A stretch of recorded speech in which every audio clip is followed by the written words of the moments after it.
ఇప్పుడు main stream మీడియాలో మనం సోషల్ మీడియా కొంచెం పక్కన పెడదాము. ఇప్పుడు మెయిన్ స్ట్రీమ్ మీడియాలో అనుకున్న ఛానల్స్‌లో గూడా చాలా పెద్ద స్థాయిలో తెలంగాణలో క్యాబినెట్ ఎక్స్‌పాన్షన్ జరగబోతుందనే వార్తలు వింటున్నాం కదా! ఓకే. డన్ అవుతది. ఈ ఎక్స్‌పాన్షన్ దానికంటే గూడా అతి ఆసక్తికరమైన వార్త ఏంటంటే, ఇందులో మంత్రి పదవులను పీకేసి వేరే వాళ్ళని తీసుకొస్తున్నారు అనేసి. నిజంగా ఇప్పుడున్న వాళ్ళని ఏదో ఒక సాకు చూపించి మంత్రి పదవి నుంచి పీకగలుగుతారా?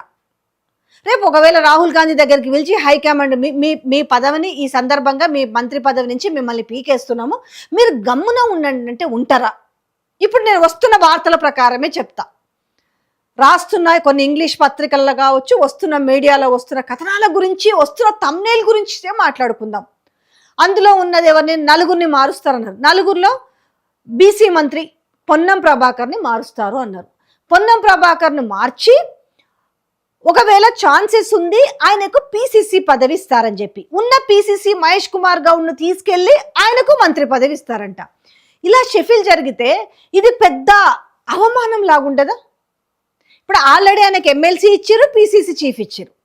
మళ్ళీ ఇప్పుడు ఈ పీసీసీ చీఫ్ని పొన్నం ప్రభాకర్కి కట్టబెట్టి మంత్రి పదవి ఆయనకి కట్టబెడతారట. మరి ఈ లెక్కేందో, ఈ వ్యవహారం ఏందో మాత్రం అర్థమైతలేదు ఎవ్వరికి. అసలు నిజంగానే ఇది జరుగుతుందా? జరిగితే కాంగ్రెస్ పార్టీ ప్రభుత్వంలో ఉన్న వాళ్ళంతా తిన్నగా ఉంటారా? అసలు అయిపోయిందా? పొన్నం తర్వాత వినిపిస్తున్న పేరెవరు? బాగా కొండా సురేఖ అని మంత్రి పదవి నుంచి పీకేస్తారు. దేనికి పీకేస్తారు? రెండు అంశాల వారీగా మాట్లాడతారు. ఒకటి, ఆ రోజు సమంత నాగ చైతన్య ఇష్యూలో మధ్యలో తీసుకొచ్చి బీఆర్ఎస్ వర్కింగ్ ప్రెసిడెంట్ కేటీఆర్ నిరికించిన విధానంలో అది ఆఖరికి సారీ చెప్పే పరిస్థితికి వచ్చింది నాగార్జున కుటుంబానికి. ఆ కేసు ఎంతవరకు వెళ్ళింది? వాళ్ళు డిఫమేషన్ వేసిరు. కానీ ఇది ఎవరు చేపించిరని చెప్పింది? వాళ్ళ కూతురు. ఇది ముఖ్యమంత్రి చేపించిందని చెప్పింది వ్యవహారం. నిజంగానే ఆమె అనుచితంగా, ఆమె నిజంగా సోయి లేకుండా మాట్లాడడం అనేది చాలా పెద్ద తప్పిదం. ఈరోజు ఇక్కడ కేటీఆర్ని అవమానిస్తున్నామని అనుకున్నారు, కానీ అక్కడ ఒక కుటుంబాన్ని వేదనకిడుస్తున్నాము. అక్కడ తనలాంటి బిడ్డనే కదా, తనకు ఒక ఆడపిల్లే కదా సమంతాని మనము అవమానిస్తున్నామన్న విషయాన్ని మర్చిపోయి ఆమె మాట్లాడింది. ఓకే. ఇక రెండోది వచ్చి ఏమైంది? ఈ డెక్కన్ సిమెంట్ వ్యవహారం గురించి ఓఎస్డి గన్ను పెట్టి బెదిరించిండు పాయింట్ బ్లాంక్లో అన్నారు. ఈ వ్యవహారానికి సంబంధించి కూడా ఎవరున్నారు? రేవంత్ రెడ్డి అనుంగుచరులే ఉన్నారు. అందులో ఎవరు ముఖ్యంగా వినిపించేది? ఎప్పుడు ఆయన వెనకాతల తిరిగే రోహిన్ రెడ్డి, అలాగే ఆయన సలహాదారుడైన వేం నరేందర్ రెడ్డి. ఇది కూడా వాళ్ళే చేసిరు అనేది వచ్చింది. సరే, అది వాటాల కొట్లాటనా ఇంకోటి జరిగిందా, ఏదైనా మొత్తానికి పంపకాల్లో తేడా అనుకుందాం. ఇందులో రెండిట్లో కూడా ముఖ్యమంత్రి హ్యాండ్ కనిపిస్తుంది కదా.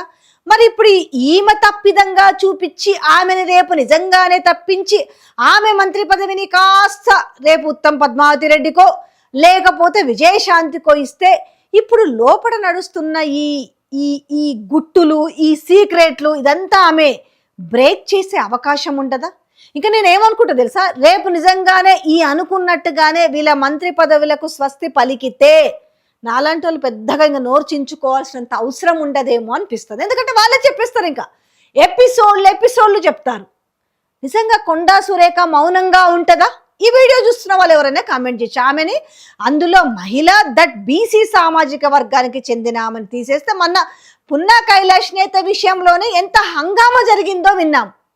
ఒక డీసీసీ ప్రెసిడెంట్గా ఆయన ఉంటే ఓర్చుకోలేకపోతున్నాడు కోమటిరెడ్డి వెంకటరెడ్డి, అందుకే ఆయనని దింపాలి అనేసి లేఖ రాసిన అనే దాని మీద రచ్చ లేచింది.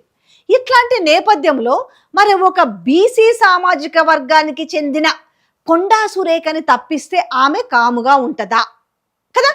ఒక పెద్ద క్వశ్చన్ మార్క్. నాకు తెలిసి అయితే ఆమె కాముగా ఉండదు. ఇక నెక్స్ట్, జూపల్లి ఎక్సైజ్ శాఖ మినిస్టర్. నిజంగానే ఆయన కూడా చాలా ఇండివిజువల్ డెసిషన్స్ తీసుకుంటున్నాడు కాబట్టి ఆయనను కూడా తప్పియాలనే చర్చ జరుగుతుంది. ఊకుంటాడు ఆయన కూడా కామ్గా? ఇంకొకటి, కోమటిరెడ్డి వెంకటరెడ్డిని తప్పించి కోమటిరెడ్డి రాజగోపాల్ రెడ్డిని క్యాబినెట్లోకి తీసుకోబోతున్నారనేసి. జనరల్గానే కోమటిరెడ్డి వెంకటరెడ్డిది మంత్రి, ఆయన స్ప్లిట్ పర్సనాలిటీ, ఎప్పుడు ఏం మాట్లాడతాడో తెలియదు. అట్లాంటిది ఇప్పుడు ఏదో ఆయన మంత్రి పదవి, ఆయనకు ఏదో సంపాదించుకునే మార్గాలు కనిపిస్తున్నాయి కాబట్టి ఈరోజు ఆయన రేవంత్ రెడ్డి దారిలో ఉన్నట్టు అనిపిస్తుంది. రేపు క్యాబినెట్ షెఫిల్ జరిగితే ఆయన ఊరుకుంటాడా? ఇప్పుడు అంత వార్తలు మనకు బ్రేకింగ్స్ ఇదే, ఈయన స్థానంలోకి ఆయన, ఆయన స్థానంలోకి ఈయన, ఈయన స్థానంలోకి ఆయననే చూస్తున్నాం. కానీ వీళ్ళంతా కామ్గా ఉంటారా? నిజంగానే ప్రభుత్వము చాలా సవ్యంగా జరుగుతుందా? ఇది ఇప్పుడు బాగా జరుగుతున్న చర్చ. నిజంగా ఇందులో ఒక్కరిని తప్పించి, ఇప్పుడు ఒకవేళ పొన్నం ప్రభాకర్ మంత్రి పదవి నుంచి తప్పించేసి పిసిసి చీఫ్ ఇచ్చేస్తే అని ఊరుకుంటాడా? ఒక మంత్రిగా ఉన్న అతను, నాకు అది ఆయనకి ఏమవుతుంది, డిమోషన్ అవుతుంది కానీ ప్రమోషన్ అవ్వదు కదా. సో చూడాలి. చాలా అంటే ఇప్పుడు ఎమ్మెల్సీ ఇచ్చారు, విజయశాంతికి మంత్రి పదవి.